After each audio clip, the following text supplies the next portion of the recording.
Mise-en-scene is everything we see within a shot and how it is put together. Then, a primary example of how mise-en-scene is used to tell a story would be Coraline. As a stop-motion film, every object, background, and even how it's arranged on screen is created for the sole purpose of the film. And as a horror film, Coraline's weird, unnatural depiction of the other world fully utilizes the uncanny valley effect cemented by its mise-en-scene.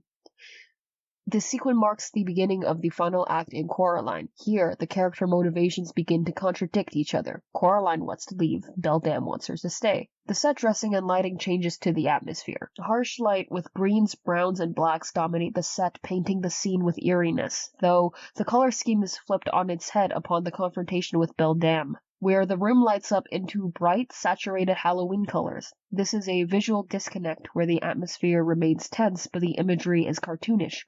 To add to the discomfort of this theme, the decor and props of the room are mostly insects. The decor in this room utilizes the horror that comes with this strange.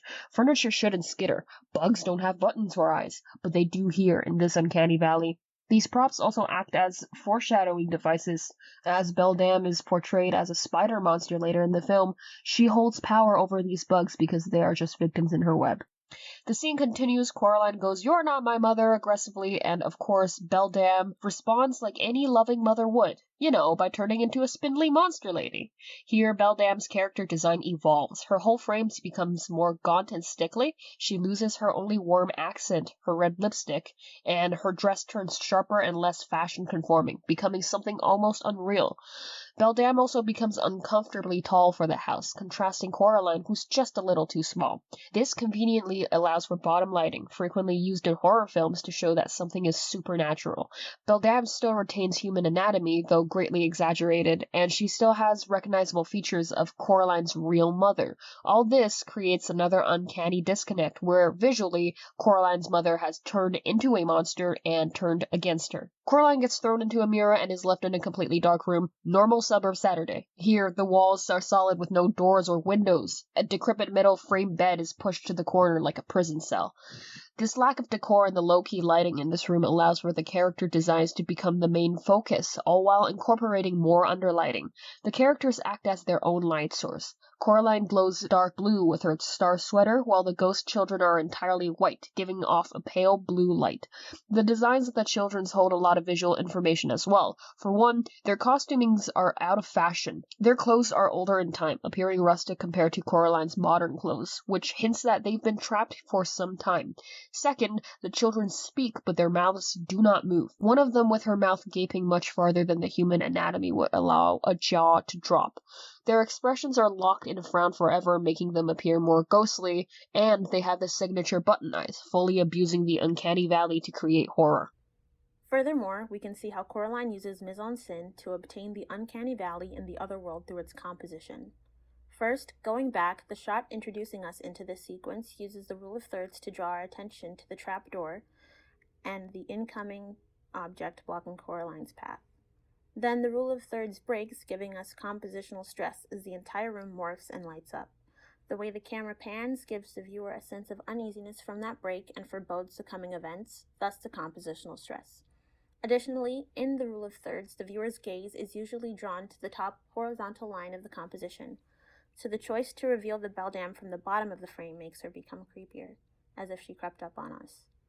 Going forward a few seconds, one particular shot contributes to the uncanniness of the situation.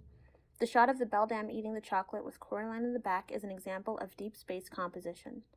The Beldam eating the cocoa beetle is the main focus and is meant to unsettle the viewer, and Coraline's reaction in the background confirms and supports the viewer's reaction, as well as show them that she is not buying into this world like she previously was.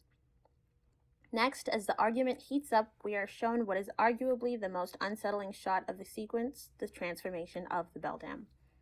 Obviously, a contributing factor is the way her body morphs, but the way the camera slowly pans down to a low angle adds to this.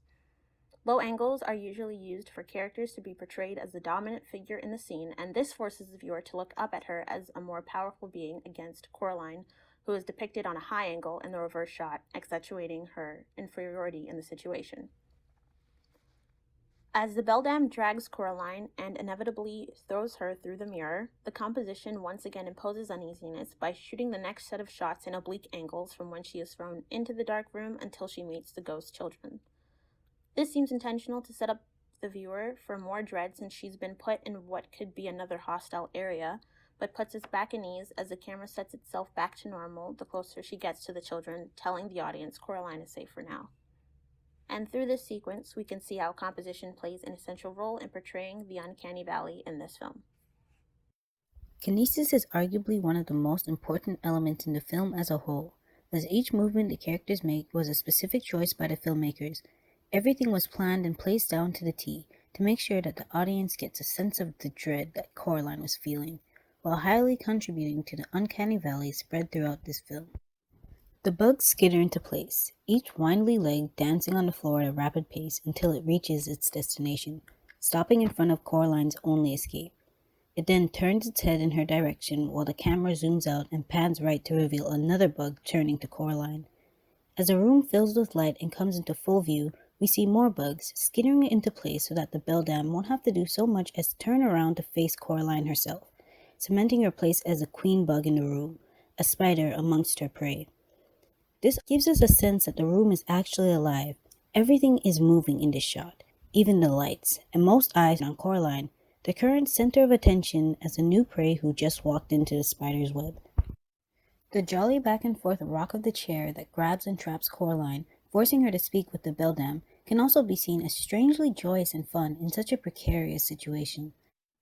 Small things such as the squirming cocoa beetles not even stopping their movement after one's head is bitten off, and the continuous movement in the background of the shots with the beldam, even if it's just light moving on the walls, help to keep us on our toes and remind us of how strange our environment is in this unnatural world.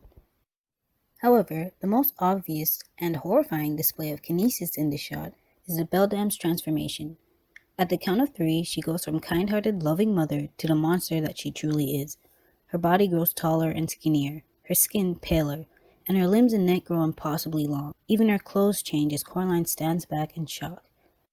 The camera tracks her growth, showing us just how much she is growing taller, and the corresponding high-angled shot of Coraline right after this only helps to authenticate this.